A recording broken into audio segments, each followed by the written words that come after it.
Dengan mempelajari Sirah Nabawiyah, maka makin menambah kecintaan kepadanya. Semoga yang subscribe juga dimudahkan jalannya menuju surga.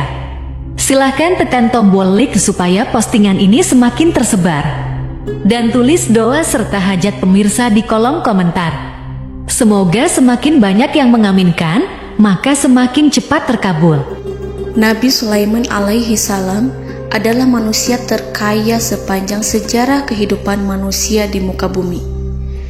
Dalam beberapa kitab suci seperti Al-Quran, Alkitab, dan Injil, Nabi Sulaiman alaihi salam dijelaskan sebagai manusia terkaya yang pernah hidup di muka bumi. Tidak ada satupun manusia yang bisa mengalahkan total kekayaannya hingga hari kiamat tiba. Para arkeolog telah menemukan situs peninggalan sejarah Islam yang mengungkap total kekayaan Nabi Sulaiman alaihi salam. Erez bin Yosef, seorang profesor sekaligus peneliti, ia menyatakan bahwa 3.000 tahun yang lalu Nabi Sulaiman alaihi salam diperkirakan memiliki kekayaan senilai 2,2 triliun US dollar. Dan apabila dikonversikan dengan nilai mata uang dolar hari ini, jika dirupiahkan, maka nilainya setara dengan 32.891.870 triliun rupiah. Profesor itu juga menjelaskan bahwa kekayaan Nabi Sulaiman alaihi salam berasal dari dua sumber, yakni istana kerajaan dan tambang tembaga. Nilai itu berkali-kali lipat lebih banyak dari total kekayaan negara Indonesia yang hanya mencapai 11.454 triliun per 30 Desember 2021. Nabi Sulaiman alaihi salam memiliki beberapa mukjizat. Di antaranya adalah dapat berbicara dengan bahasa binatang. Beliau dapat memerintah mereka untuk melakukan sesuatu. Beliau juga dapat mengendalikan besar kecilnya tekanan angin dan dapat mengatur ke arah mana angin akan berhembus. Sehingga dengan itu Nabi Sulaiman dapat memanfaatkan angin sebagai kendaraannya dan juga kendaraan tentaranya. Nabi Sulaiman juga bisa melunakkan besi dan membentuknya menjadi pakaian perang yang anti tusukan senjata tajam. Nabi Sulaiman juga memimpin para jin. Mereka tunduk dan patuh pada perintah Nabi Sulaiman alaihi salam. Tidak hanya setan, iblis laknatullah yang merupakan makhluk pembangkang dapat dibuat tunduk bertekuk lutut pada perintah-perintah Nabi Sulaiman. Nabi Sulaiman bisa melakukan teleportasi, yaitu berpindah dari suatu tempat ke tempat yang lain dalam waktu singkat. Peristiwa itu dibuktikan dengan pemindahan singgasana Ratu Balqis atas perintah Nabi Sulaiman. Nabi Sulaiman dikenal sebagai raja yang adil dan bijaksana. Nabi Sulaiman diberkahi kecerdasan yang luar biasa untuk menyatu padukan segenap kekuatan yang Allah berikan kepadanya. Ia mengelola dan membawa kerajaannya menjadi kekuatan raksasa yang tak terkalahkan di masanya dengan segenap kemampuan yang dimilikinya. Tentara Nabi Sulaiman adalah tentara terkuat di bumi tanpa ada yang menandingi. Pertanyaan mendasar yang muncul kali ini adalah dari mana sumber kekayaan dan kekuatan Nabi Sulaiman alaihi salam? Untuk mendapat jawaban dari pertanyaan itu, simak video ini sampai akhir. Sebelum itu, mari bantu channel ini terus berkembang dengan cara subscribe dan nyalakan tanda loncengnya. Berikan komentar yang positif dan berikan like serta share video ini. Bismillahirrahmanirrahim. Sungguh kami benar-benar telah menganugerahkan ilmu kepada Daud dan Sulaiman. Keduanya berkata, segala puji bagi Allah yang melebihkan kami dari kebanyakan hamba-hambanya yang mukmin. Sulaiman telah mewarisi Daud dan dia berkata, "Wahai manusia, kami telah diajari untuk memahami bahasa burung dan kami dianugerahi segala sesuatu. Sesungguhnya, semua ini benar-benar karunia yang nyata." Quran Surat An-Naml ayat 15-16. Saudara-saudaraku yang dirahmati Allah, pada ayat di atas disebutkan bahwa Sulaiman telah mewarisi Daud. Nabi Sulaiman mewarisi Nabi Daud dalam sisi kenabian dan kekuasaan, bukan mewarisi harta, karena para nabi tidak mewariskan harta.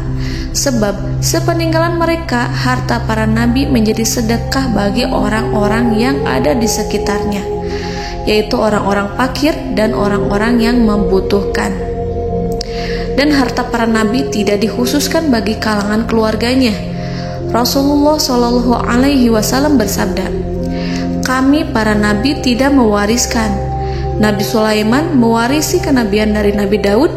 Ini adalah hal yang jelas.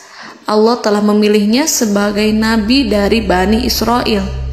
Begitu juga Allah telah memberinya kekuasaan kerajaan sehingga ia menjadi pemimpin Bani Israel. Barangkali sesuatu yang paling penting yang diwarisi oleh Nabi Sulaiman dari Nabi Daud adalah tradisi militer. Kemajuan militer yang dahsyat telah berpindah kepada Nabi Sulaiman. Nabi Daud sebenarnya adalah seorang pengembala kambing yang sangat miskin, tetapi seiring dengan perjalanan waktu, ia menjadi komandan pasukan tiada tanding. Nabi Daud alaihi salam mengetahui bahwa kekuatan hakiki yang mengatur alam semesta adalah kekuatan Allah. Ketika Nabi Daud mengelurkan tangannya dan memegang potongan batu, lalu beliau melemparkannya dengan ketepel ke arah Jalut, kepala Jalut retak dan ambruk menghantam tanah. Ini sebagai bentuk demonstrasi kekuatan darinya. Kehadiran Nabi Daud mengubah pasukan Bani Israel, di mana mereka sebelumnya lari jika berhadapan dengan musuh. Maka kini keberadaan mereka mulai diperhitungkan di masa hidupnya. Nabi Daud mengalami peperangan yang sangat banyak, tapi Al-Quran tidak menceritakan secara terperinci. Hal itu dikarenakan karena Al-Quran adalah kitab dakwah di jalan Allah, bukan kitab sejarah. Al-Quran hanya menceritakan di dalam Al-Quran surat Shad ayat 20, "Dan kami kuatkan kerajaannya, kerajaan Daud." Ayat tersebut berarti bahwa Nabi Daud belum terkalahkan dalam peperangan yang diikutinya. Di samping dukungan yang Allah berikan kepadanya, juga pasukan dan rakyatnya, di mana mereka adalah orang-orang yang bertauhid, menyerahkan diri kepada Allah. Allah Subhanahu wa Ta'ala mengajarkan kepada Nabi Daud hal-hal yang menjadikan pasukannya memiliki keistimewaan yang dengannya mereka dapat mengalahkan pasukan-pasukan lain, pasukan-pasukan besar yang ada di bumi pada saat itu. Allah Subhanahu wa Ta'ala berfirman dalam surat Saba ayat 10, "Dan kami telah melunakkan besi untuknya." Baju besi mungkin akan menjadi masalah dalam benak kita. Ketika orang-orang yang berperang, baju besi cukup mengganggu gerakan mereka. Kita bisa membayangkan ketika ada dua orang berperang, salah satu dapat bergerak bebas, sementara yang lainnya tidak leluasa bergerak karena tertahan dengan pakaiannya. Namun, dengan kekuasaan Allah, Nabi Daud dapat melunakkan besi dan membuat baju besi yang ringan, yang mudah untuk digunakan. Ini adalah kemajuan penting yang Allah berikan kepada Nabi Daud dan tentaranya. Kemajuan itu kemudian diajarkan, diwariskan dan dimiliki oleh Nabi Sulaiman alaihi salam. Nabi Sulaiman memiliki pasukan dahsyat yang melebihi pasukan manapun di bumi saat itu, atau bahkan mungkin saat ini. Bahkan Allah menambahkan karunia-Nya kepada Nabi Sulaiman yang disebutkan dalam Al-Quran surat An-Naml ayat 16.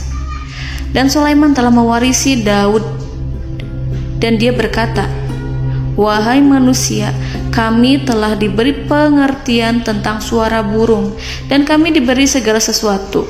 Sesungguhnya, ini benar-benar suatu karunia yang nyata.'"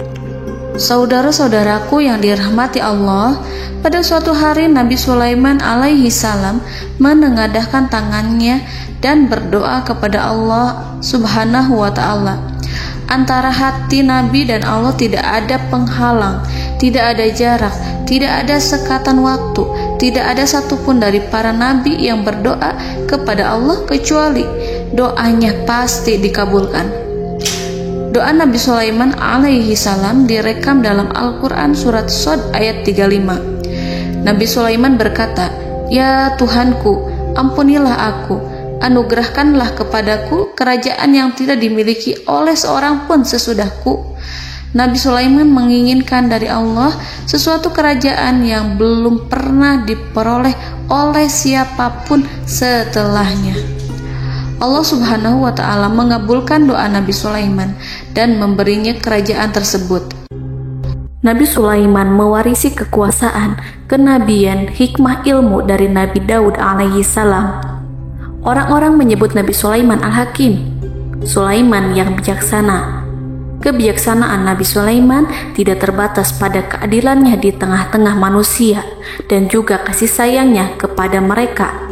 Namun, kebijaksanaan Nabi Sulaiman juga berlaku di kalangan burung dan binatang lainnya. Nabi Daud juga mengenal bahasa burung, tetapi Nabi Sulaiman dapat berbicara dengan bahasa burung. Bahkan, ia dapat menggantikannya sebagai pembantunya. Ketika Nabi Daud bertasbih di gunung, burung-burung serta binatang buas ikut bertasbih bersamanya. Bahkan angin pun berhenti untuk mendengarkan tasbih itu. Sedangkan Nabi Sulaiman alaihi salam, Allah Subhanahu wa ta'ala memberinya karunia lebih dari itu, di mana binatang-binatang buas tunduk padanya, begitu juga angin dan burung. Saudara-saudaraku yang dirahmati Allah, Nabi Sulaiman alaihi salam mampu mendengarkan bisikan semut yang berbicara kepada sesama mereka. Bahkan ia mampu memerintahkan semut tersebut sehingga semut itu menjadi taat pada perintahnya. Pasukan Nabi Sulaiman memiliki kekuatan yang sangat dahsyat. Belum pernah ada di dunia ini satu pasukan pun yang memiliki kekuatan seperti itu. Kekuatan Nabi Sulaiman berasal dari beberapa kombinasi yang sangat mengagumkan, sehingga karenanya ia tidak dapat tertandingi. Kekuatan itu terdiri dari manusia, binatang-binatang, jin, dan lain sebagainya. Kita mengetahui bahwa jin adalah makhluk Allah dan manusia tidak mampu melihatnya atau menghadirkannya atau meminta pertolongan kepadanya. Sedangkan Nabi Sulaiman telah diberi Allah suatu kemampuan untuk menundukkan jin, mempekerjakan mereka sebagai tentara di tengah-tengah peperangan. Bahkan ia mampu menjadikan mereka sebagai pekerja-pekerja kasar di kerajaannya saat tidak ada peperangan. Oleh sebab itu, ketika ada pasukan lain yang mencoba melawan pasukan Nabi Sulaiman, mustahil mereka akan mendapatkan kemenangan. Bahkan pasukan Nabi Sulaiman diperkuat oleh pasukan burung. Burung di pasukan Nabi Sulaiman memerankan tugas penting, yaitu menjadi agen intelijen. Kita mengetahui bahwa peranan informasi saat peperangan adalah hal yang penting. Dari informasi tersebut, pasukan dapat mengetahui keadaan lawannya.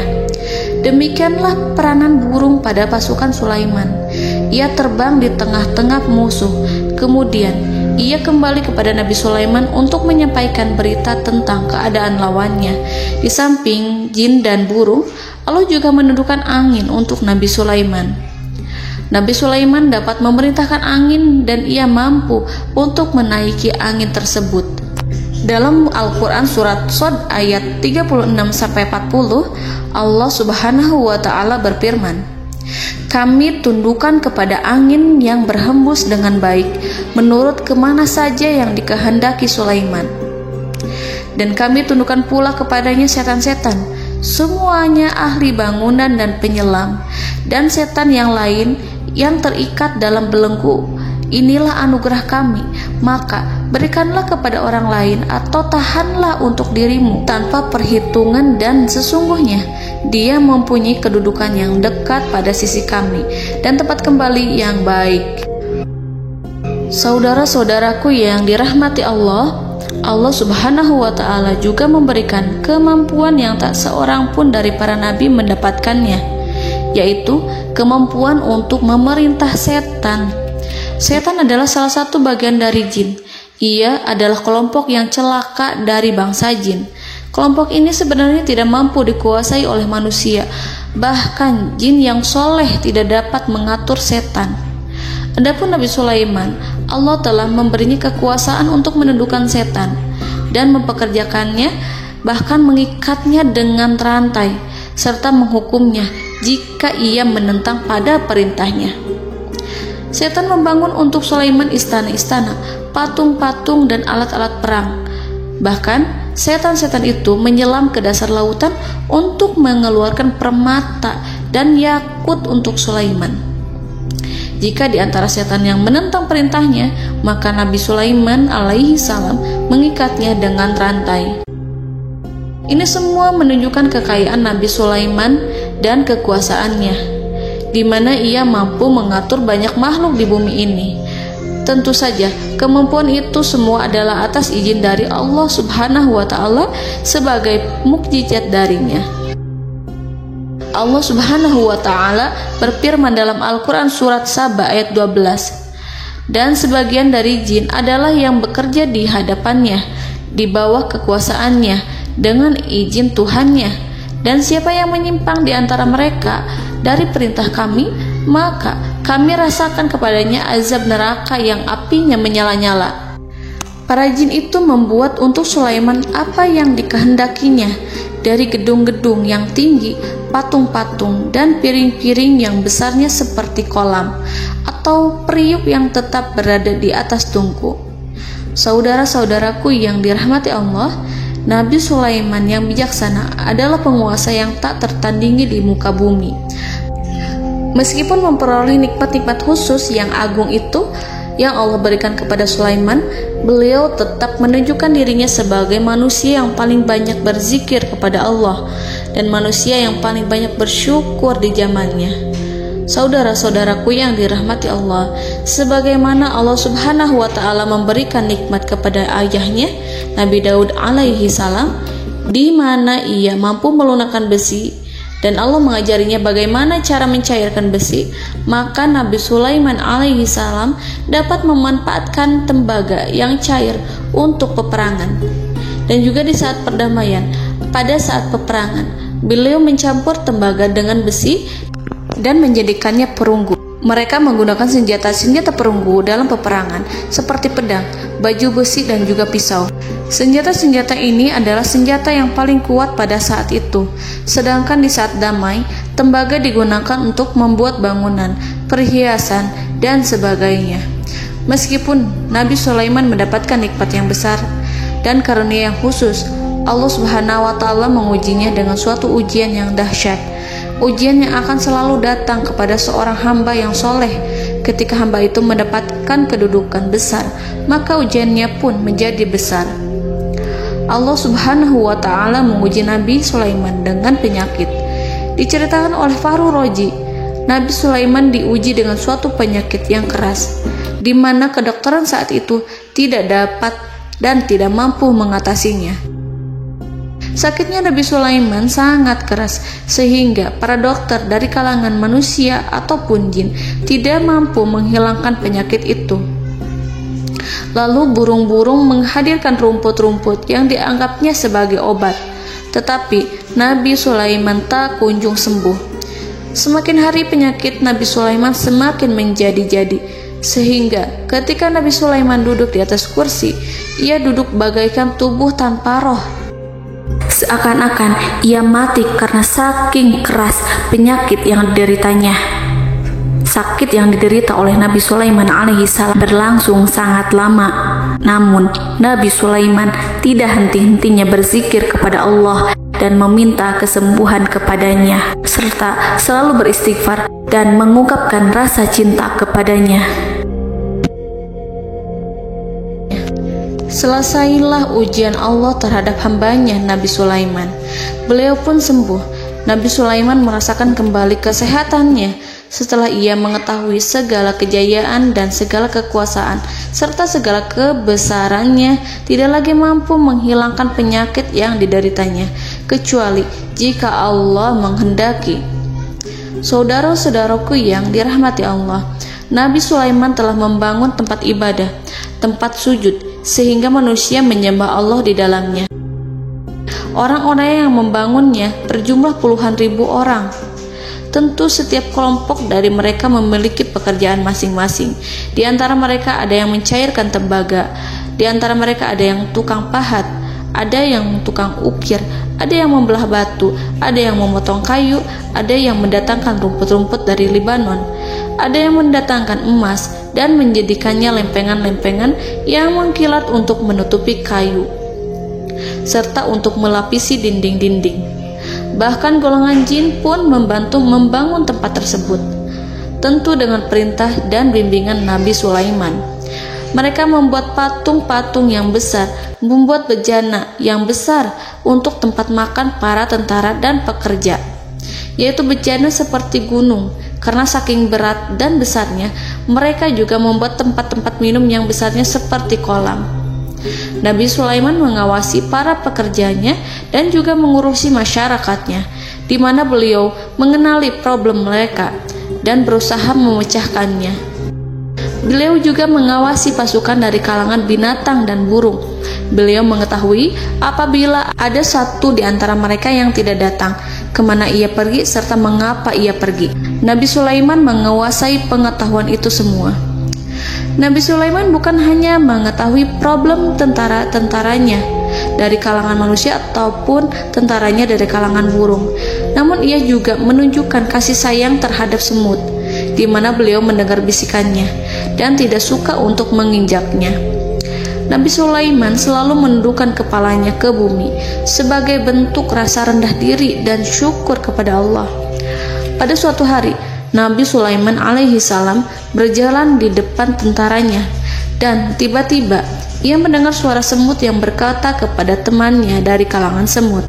Hal itu terekam dalam Al-Quran surat An-Naml ayat 18-19. Wahai semut-semut, masuklah ke dalam sarang-sarangmu agar kamu tidak terinjak oleh Sulaiman dan tentaranya, sedangkan mereka tidak menyadarinya. Nabi Sulaiman alaihi salam tersenyum mendengar itu, dan ia berdoa, "Ya Allah, ya Tuhanku, berilah aku ilham untuk tetap mensyukuri nikmat-Mu yang telah Engkau anugerahkan kepadaku dan kepada kedua orang ibu bapakku, dan untuk mengerjakan amal soleh yang Kau ridhoi, dan masukkanlah aku ke dalam rahmat-Mu, ke dalam golongan hamba-hamba-Mu yang soleh."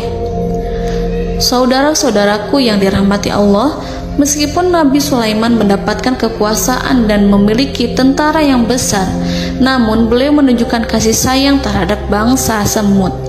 Beliau mendengarkan bisikannya dan melihat semut yang ada di depannya. Oleh karena itu, tak mungkin baginya untuk menginjak golongan semut itu. Nabi Sulaiman bersyukur kepada Allah telah memberinya nikmat, yaitu nikmat rahmat dan kasih sayang.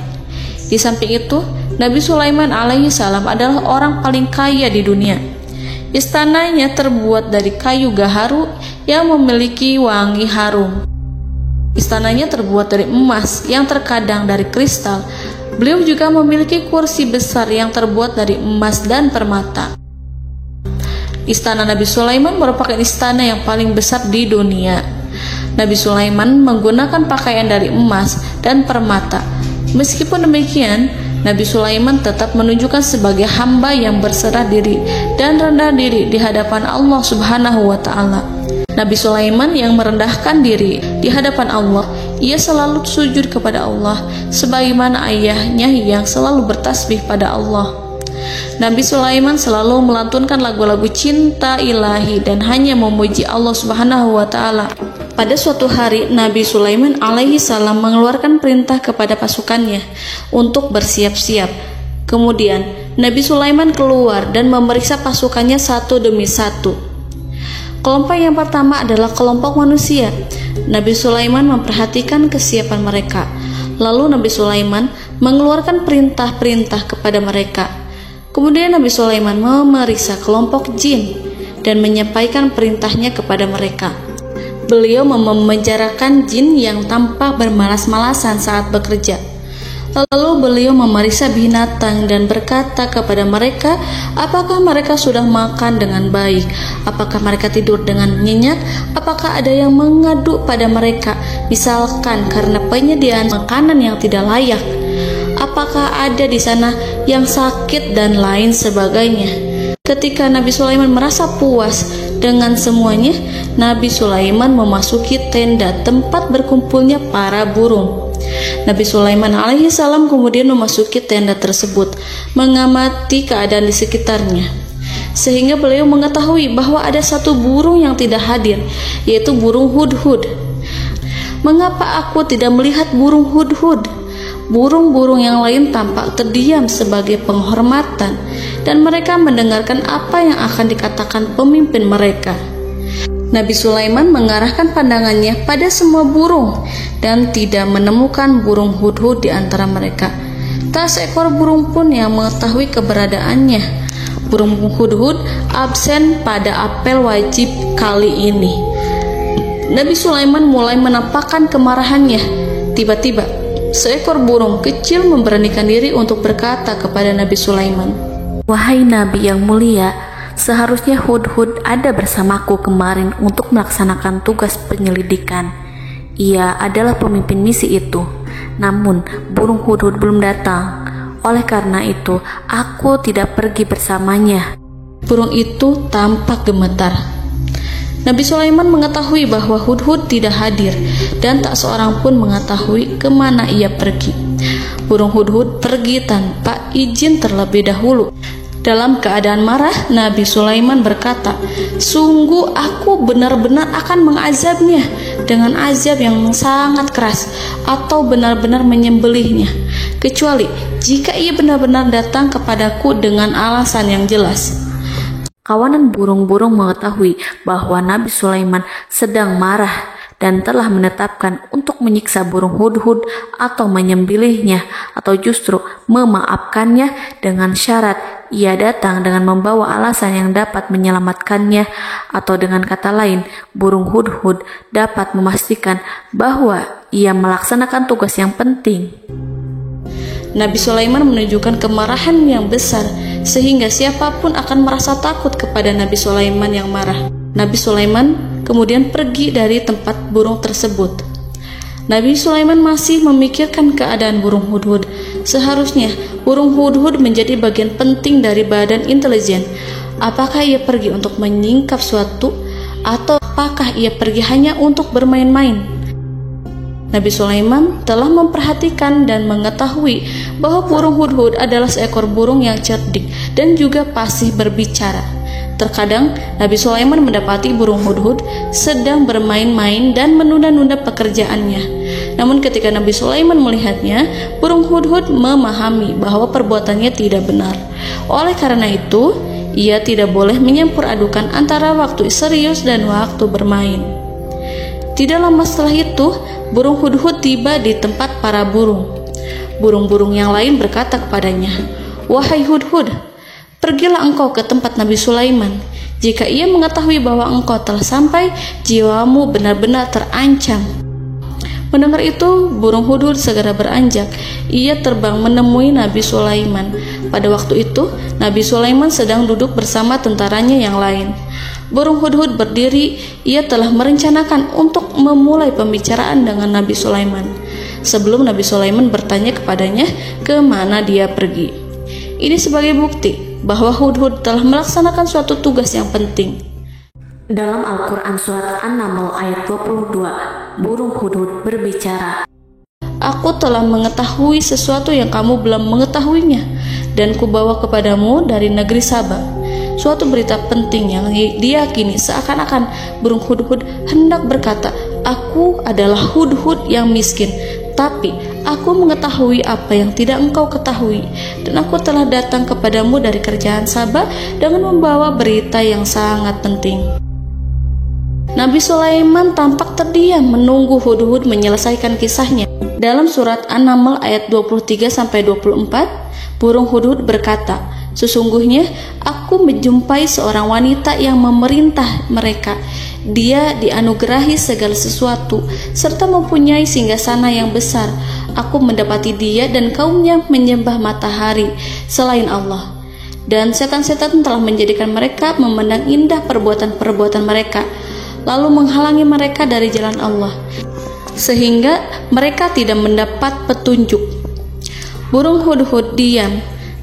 Nabi Sulaiman merasa bahwa hudhud menunjukkan kepasihan lisannya. Nabi Sulaiman berkata dalam Quran surat An-Naml ayat 27 sambil menunjukkan senyum manisnya.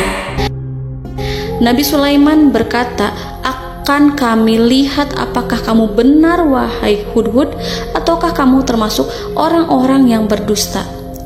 Seakan-akan burung hudhud ingin mengatakan, "Aku tidak berbohong, wahai Nabi yang mulia." Namun diamnya Sulaiman membuat takut sehingga burung hudhud terdiam. Nabi Sulaiman terdiam karena berpikir, lalu ia memutuskan sesuatu setelah itu. Beliau melihat kepada lainnya dan meminta secari kertas. Nabi Sulaiman menulis surat singkat dan menyerahkannya kepada hudhud, serta memerintahkan kepadanya seperti yang dikatakan dalam Quran surat An-Naml ayat 28. "Pergilah dengan membawa suratku ini, lalu jatuhkanlah kepada mereka, kemudian berpalinglah dari mereka, lalu perhatikanlah apa yang mereka bicarakan." Al-Quranul Karim hanya menceritakan dalam Quran surat An-Naml bagaimana perginya hudhud dan bagaimana ia menyerahkan surat itu.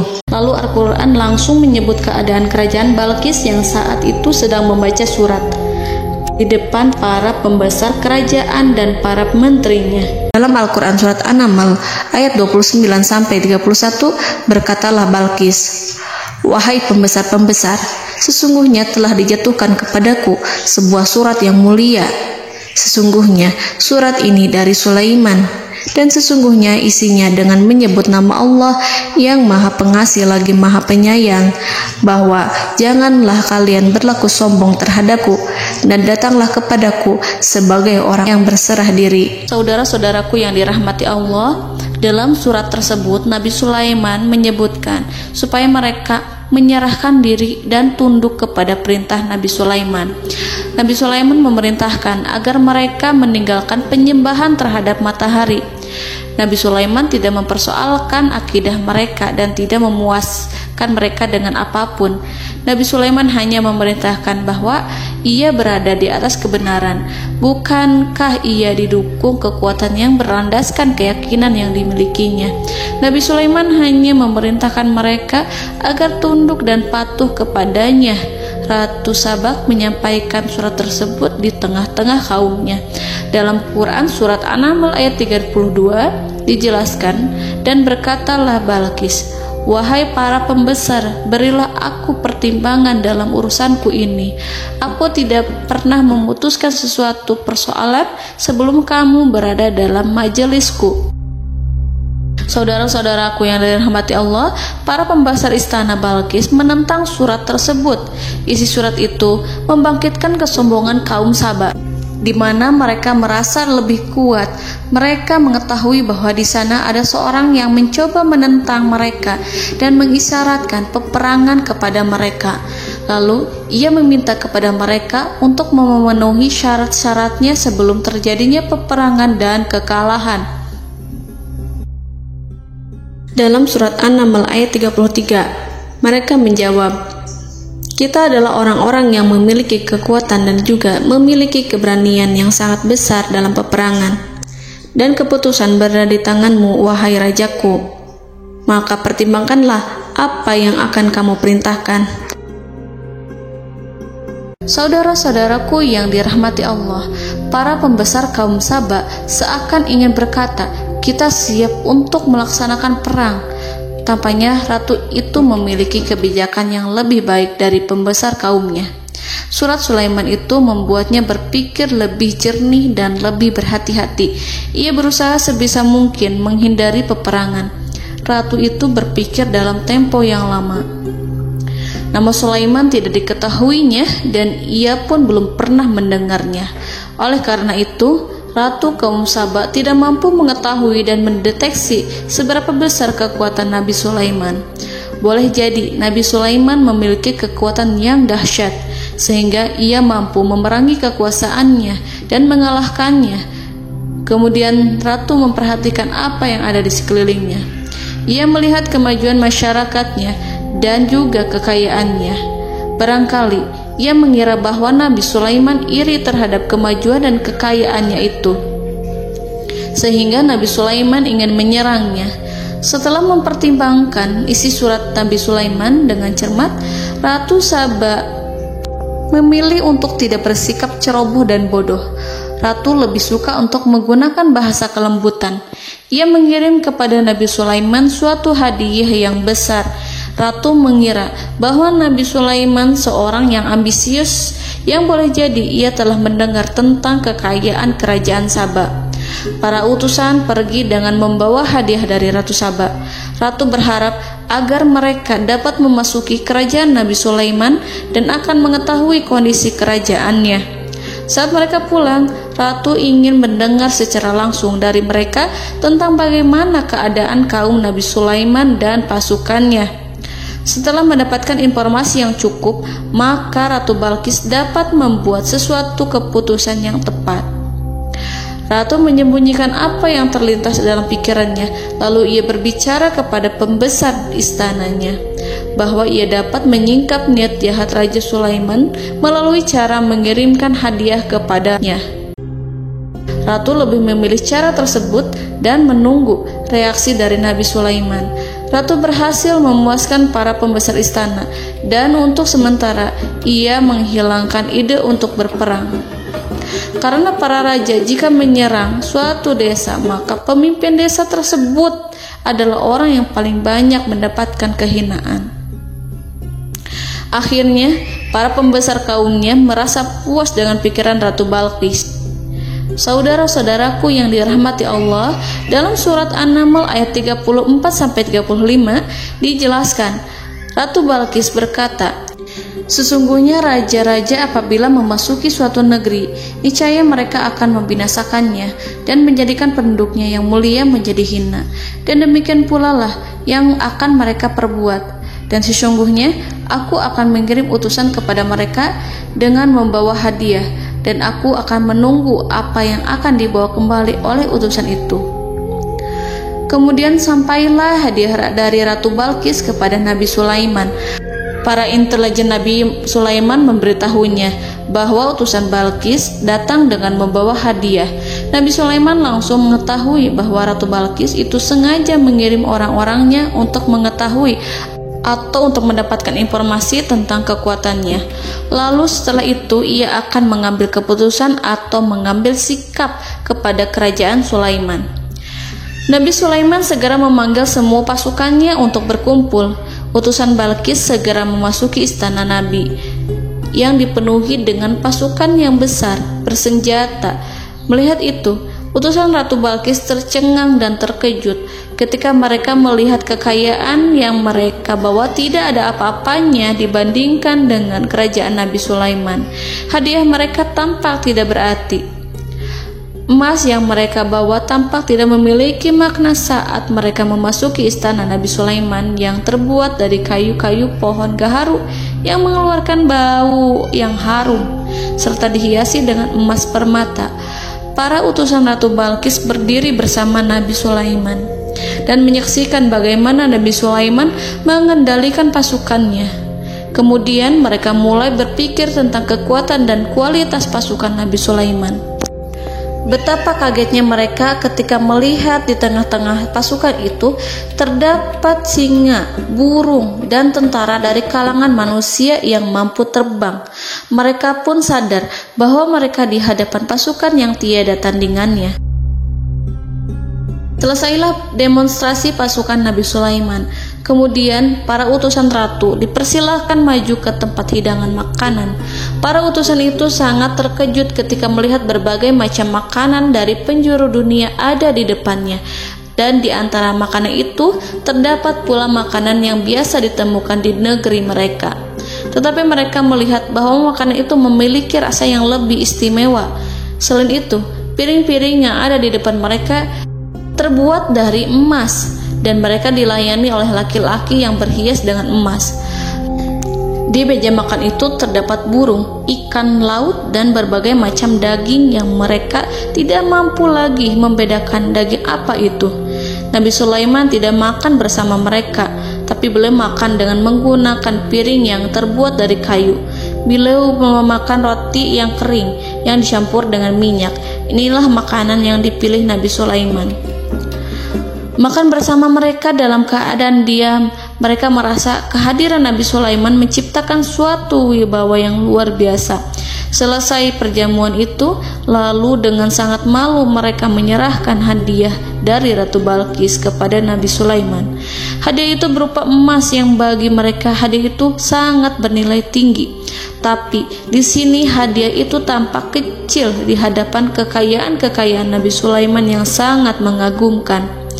Nabi Sulaiman memperhatikan hadiah dari Ratu Balqis itu dan berkata dalam Quran surat An-Naml ayat 36, "Maka apa yang diberikan Allah kepadaku lebih baik daripada apa yang diberikannya kepadamu, tetapi kamu merasa bangga dengan hadiahmu."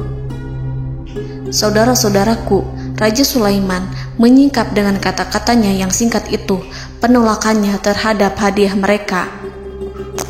Ia memberitahu utusan itu bahwa ia tidak menerima hadiah tersebut. Ia tidak merasa puas dengan hadiah itu. Yang membuatnya puas hanyalah, "Janganlah kalian berlaku sombong terhadapku dan datanglah kepadaku sebagai orang-orang yang berserah diri." Lalu Nabi Sulaiman berkata kepada mereka dengan pelan. Hal itu diabadikan dalam Al-Quran surat An-Naml ayat 37. "Kembalilah kepada mereka. Sungguh kami akan mendatangi mereka dengan bala tentara yang mereka tidak kuasa melawannya. Dan pasti kami akan mengusir mereka dari negara itu, yaitu negeri Saba, dengan terhina. Dan mereka akan menjadi tawanan-tawanan yang hina." Saudara-saudaraku yang dirahmati Allah, Nabi Sulaiman kemudian meninggalkan para utusan ratu setelah terlebih dahulu mengancam mereka. Para utusan itu berharap agar Nabi Sulaiman mau menunggu kunjungan Ratu Balqis yang akan membawa misi perdamaian. Akhirnya, sampailah para utusan Ratu Balqis ke negeri Saba. Mereka segera menuju istana sang ratu. Mereka memberitahu bahwa negeri mereka ada di ujung tanduk. Mereka menceritakan kepada ratu tentang kekuatan Nabi Sulaiman dan tidak mungkin bagi mereka mampu melawannya. Mereka meyakinkan Ratu Balqis bahwa ia harus mengunjunginya dan melihat sendiri bagaimana kebesaran kerajaan Nabi Sulaiman. Kemudian Ratu Balqis menyiapkan dirinya untuk pergi menuju kerajaan Nabi Sulaiman. Nabi Sulaiman duduk di kursi kerajaan di tengah-tengah para pembesarnya dan para menterinya, serta para komandan pasukannya. Beliau berpikir tentang sosok Balqis. Nabi Sulaiman mengetahui bahwa Balqis menuju tempatnya. Balqis dikelilingi rasa takut. Nabi Sulaiman berpikir sejenak tentang bagaimana matahari disembah. Ia memikirkan bagaimana informasi yang diterima oleh intelijennya tentang kemajuan kerajaan Balqis dalam bidang kesenian dan ilmu pengetahuan. Nabi Sulaiman bertanya kepada dirinya sendiri, apakah kemajuan menjadi penghalang untuk mengetahui kebenaran? Apakah ratu itu senang dengan kekuatan yang dicapainya? Dan ia membayangkan bahwa kekuatannya adalah segalanya. Dengan kemajuan yang dimilikinya, Nabi Sulaiman ingin membuat kejutan agar ratu mengetahui bahwa Islam yang diyakini oleh Nabi Sulaiman adalah satu-satunya yang mampu mendatangkan kemajuan dan kekuatan yang hakiki, sehingga ia dapat membandingkan antara keyakinannya dalam menyembah matahari beserta kemajuan yang dicapainya dengan keyakinan Nabi Sulaiman beserta kemajuan yang diraihnya. Saudara-saudaraku yang dirahmati Allah, para mata-mata Nabi Sulaiman telah memberitahunya bahwa hal yang sangat disegani dan dikagumi oleh kaum Balqis adalah kerajaan Saba, yaitu singgasana Ratu Balqis. Singgasana itu terbuat dari emas dan batu delima. Singgasana tersebut dijaga oleh penjaga yang sangat disiplin, di mana mereka tidak pernah lalai sedikit pun. Oleh karena itu, sangat tepat apabila Nabi Sulaiman menghadirkan singgasananya di sini, di kerajaannya. sehingga ketika ratu tiba, maka ia dapat duduk di atasnya. Nabi Sulaiman ingin membuat kejutan kepadanya dan menunjukkan bahwa kemampuannya tersebut yang berlandaskan pada keislaman. Nabi Sulaiman melakukan yang demikian itu dengan harapan agar si ratu tunduk kepadanya. Ide itu terlintas dalam diri Nabi Sulaiman. Lalu ia mengangkat kepalanya dan menoleh kepada anak buahnya. Hal itu diabadikan dalam Quran Surat An-Naml ayat 38. Wahai para pembesar, siapakah di antara kamu sekalian yang sanggup membawa singgasananya kepadaku sebelum mereka datang kepadaku sebagai orang-orang yang berserah diri? Saudara-saudaraku, perhatikanlah ungkapan pikiran Nabi Sulaiman tersebut. Semua pemikirannya berkisar tentang keislaman para penyembah matahari, tentang bagaimana beliau dapat memberikan petunjuk kepada mereka di jalan Allah. Yang pertama menjawab pertanyaan Nabi Sulaiman adalah jin Ifrit. Dalam Quran Surat An-Naml ayat 39, berkatalah Ifrit yang cerdik dari golongan jin, "Aku akan datang kepadamu dengan membawa singgasana itu sebelum kamu berdiri dari tempat dudukmu. Sesungguhnya aku benar-benar kuat untuk membawanya, lagi dapat dipercaya." Nabi Sulaiman berdiri dari tempat duduknya. Setelah 1 jam atau 2 jam, jin itu berjanji kepadanya untuk menghadirkan singgasana Balkis. Sebelum itu, istana Nabi Sulaiman di Palestina, sedangkan istana Balkis terletak di Yaman.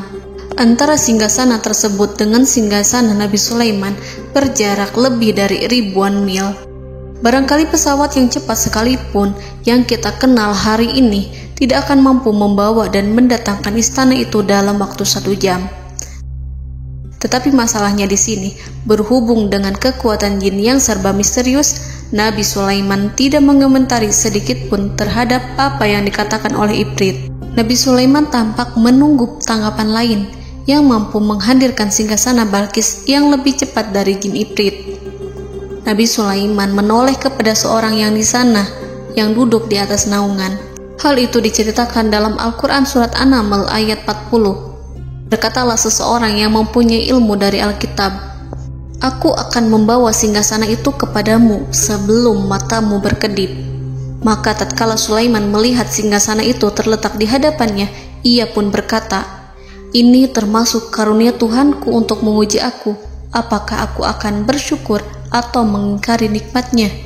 Dan barang siapa yang bersyukur, maka sesungguhnya dia bersyukur untuk kebaikan dirinya sendiri. Dan barang siapa yang ingkar, maka sesungguhnya Tuhanku Maha Kaya lagi Maha Mulia." Saudara-saudaraku, belum lama seseorang yang mempunyai ilmu dari Alkitab menyatakan kalimatnya, sehingga singgasana itu tiba-tiba ada di depan Nabi Sulaiman, yang mampu menghadirkan singgasana itu lebih cepat dari kedipan mata.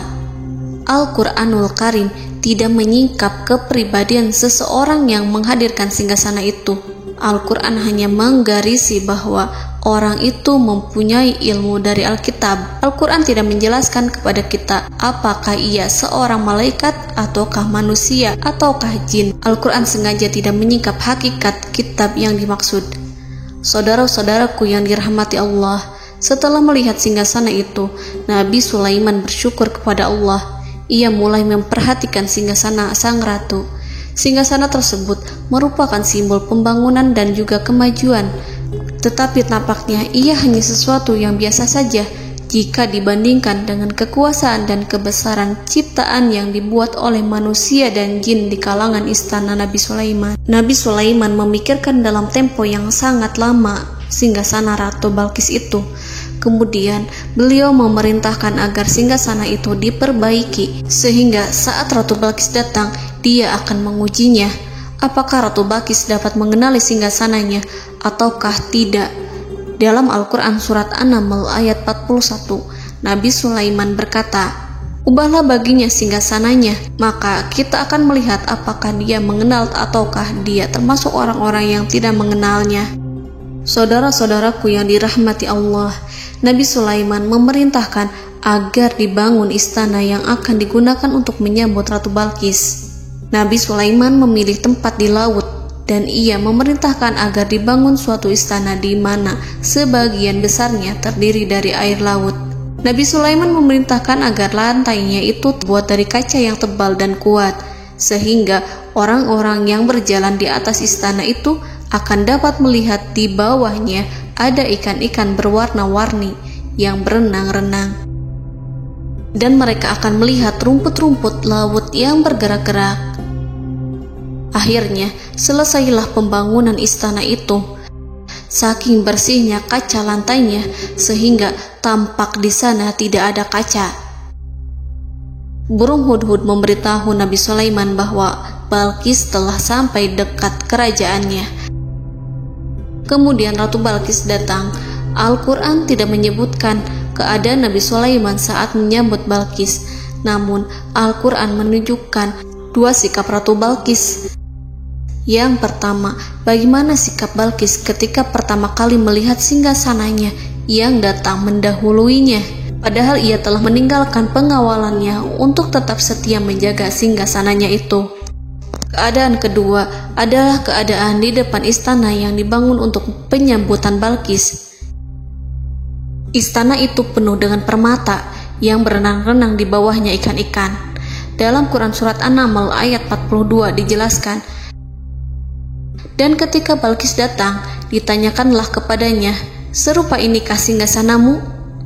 Balqis menjawab, seakan-akan singgasana ini adalah singgasanaku. Kami telah diberi pengetahuan sebelumnya, dan kami adalah orang-orang yang berserah diri.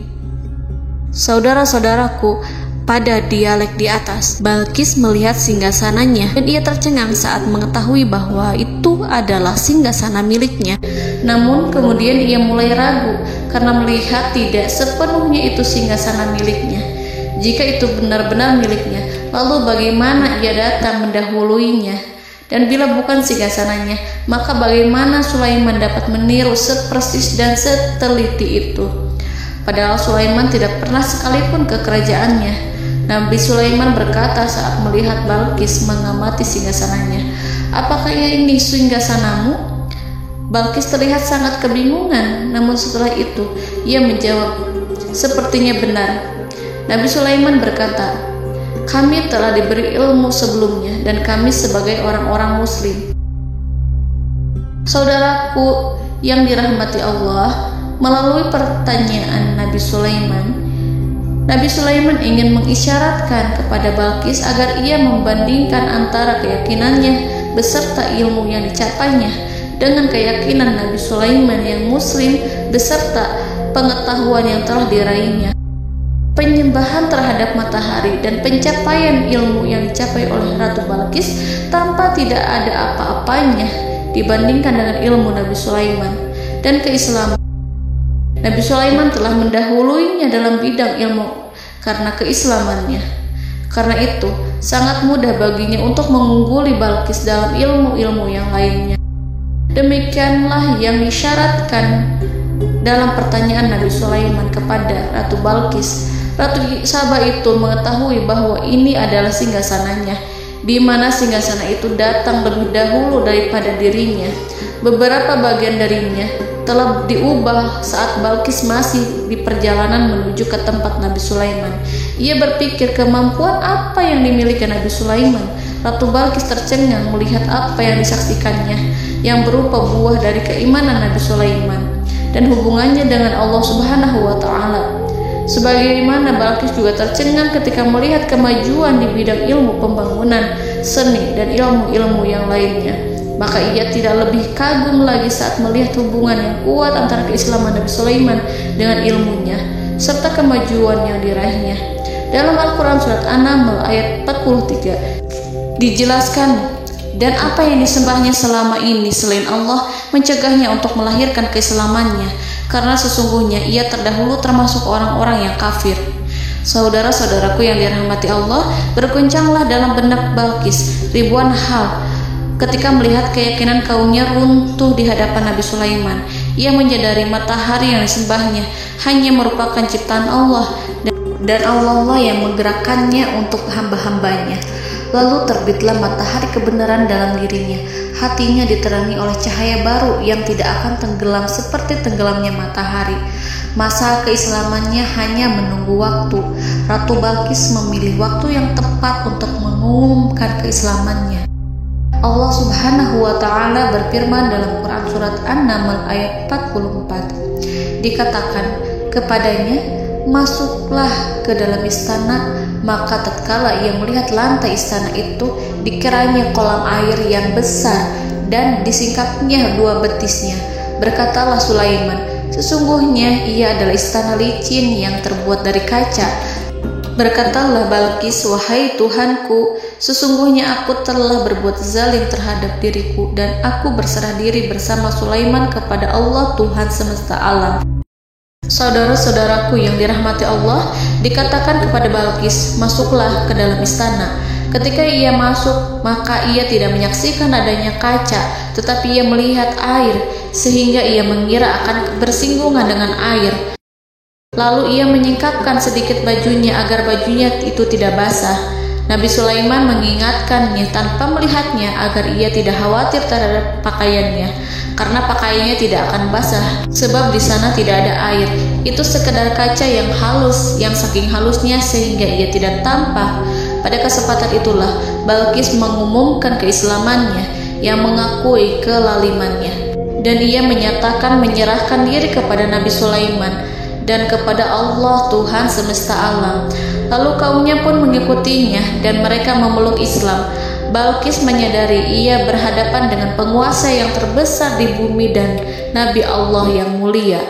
Untuk pertama kalinya, wajah Sulaiman tampak dihiasi dengan senyuman yang menunjukkan kepuasannya sejak Balqis mengunjunginya.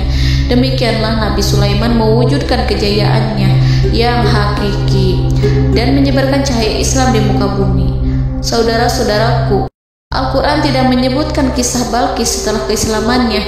Para ahli tafsir mengatakan bahwa ia menikah dengan Nabi Sulaiman.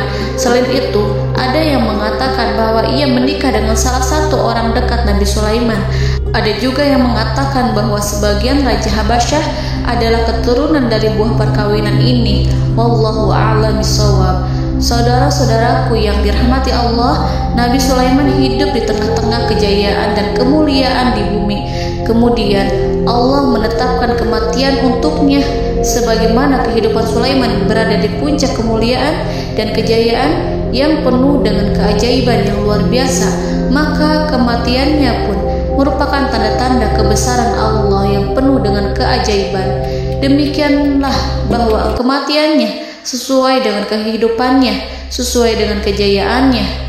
Allah berfirman tentang kematian Sulaiman di dalam Al-Quran Surat Saba ayat 14. Maka tatkala kami telah menetapkan kematian Nabi Sulaiman, tidak ada yang menunjukkan kepada mereka kematiannya itu kecuali rayap yang memakan tongkatnya. Maka tatkala ia telah tersungkur, tahulah jin bahwa kalau sekiranya mereka mengetahui yang gaib, tentulah mereka tidak akan tetap dalam siksa yang menghinakan. Saudara-saudaraku, kemampuan Nabi Sulaiman untuk menundukkan jin dan mempekerjakan mereka serta hubungan mereka dengan semua itu menimbulkan fitnah di tengah-tengah manusia.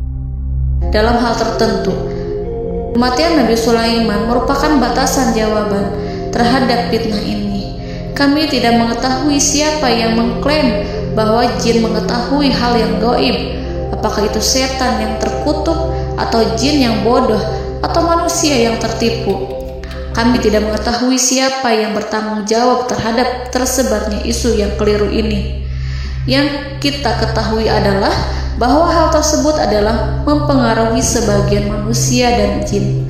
Barangkali manusia berkata kepada diri mereka, selama jin melakukan perbuatan yang luar biasa ini, maka apa gerangan yang menjadikan mereka tidak mengetahui hal yang gaib itu? Manusia itu lupa bahwa kunci kegaiban berada di tangan Allah. Masalah ilmu gaib tidak akan mampu dikuasai oleh jin dan manusia. Hanya Dia yang mengetahuinya, dan manusia diberitahu hanya sedikit sekali. Saudara-saudaraku yang dirahmati Allah, seakan-akan Allah telah merencanakan bahwa kematian Sulaiman bertujuan untuk menghancurkan pemikiran itu, yaitu pemikiran bahwa jin mengetahui hal-hal yang gaib. Jin bekerja untuk Nabi Sulaiman selama beliau hidup, dan tatkala beliau meninggal, maka tugas mereka menjadi bebas. Nabi Sulaiman meninggal tanpa diketahui oleh jin, sehingga mereka tetap bekerja untuk mereka, tetap mengabdi kepada Sulaiman. Seandainya mereka mengetahui hal yang gaib, niscaya mereka tidak akan meneruskan pekerjaan mereka. Saudara-saudaraku, pada suatu hari Nabi Sulaiman memasuki mihrabnya untuk itikaf ibadah dan beribadah kepada Allah. Tak seorang pun yang berani mengganggu khalwatnya. Mihrab Sulaiman terletak di puncak gunung dan dindingnya terbuat dari permata. Pada suatu hari Nabi Sulaiman duduk bersandar pada tongkatnya dan ia tampak tenggelam dalam tafakur. Beliau berzikir pada Allah hingga rasa kantuk menguasainya. Lalu setelah itu malaikat maut menemuinya. Nabi Sulaiman pun meninggal. Beliau bersandar kepada tongkatnya. Jin melihatnya dan mengira bahwa beliau sedang sholat, sehingga mereka pun terus melanjutkan pekerjaannya. Berlalulah hari demi hari yang panjang. Datanglah rayap, yaitu semut kecil yang memakan kayu. Hewan itu mulai memakan tongkat Nabi Sulaiman. Rayap itu tampak lapar. Sebagian dari tongkat Nabi Sulaiman dimakan beberapa hari oleh rayap itu. Ketika yang dimakannya semakin bertambah, maka tongkat itu pun menjadi rusak dan kemudian jatuh dari tangan Nabi Sulaiman alaihi salam. Tubuh mulia itu kehilangan keseimbangan dan kemudian jatuh terhempas di bumi. Tatkala tubuh suci itu tersungkur, maka manusia segera menuju ke arahnya. Mereka menyadari dan mengetahui bahwa Nabi Sulaiman telah meninggal dalam waktu yang lama. Jin menyadari bahwa mereka tidak mengetahui hal yang gaib, dan manusia pun mengetahui hakikat ini. Seandainya jin mengetahui hal yang gaib, niscaya ia tidak akan meneruskan siksa yang hina. Mereka tidak akan bekerja kepada Sulaiman. Demikianlah Nabi Sulaiman alaihi salam meninggal dalam keadaan duduk dan sholat di mihrabnya. Lalu berita itu tersebar bagaikan api di bumi. Manusia, burung, dan binatang buas mengantarkan jenazah Nabi Sulaiman. Sekawanan burung tampak sedih dan menangis. Semua makhluk bersedih. Akhirnya tak seorang pun mengetahui bahasa burung di bumi. Meninggallah seorang yang memahami pembicaraan burung, binatang-binatang, jin, dan lain sebagainya. Burung-burung itu berkata, betapa beratnya kehidupan di tengah orang-orang yang tidak mengetahui pembicaraan kita. Allahu a'lam.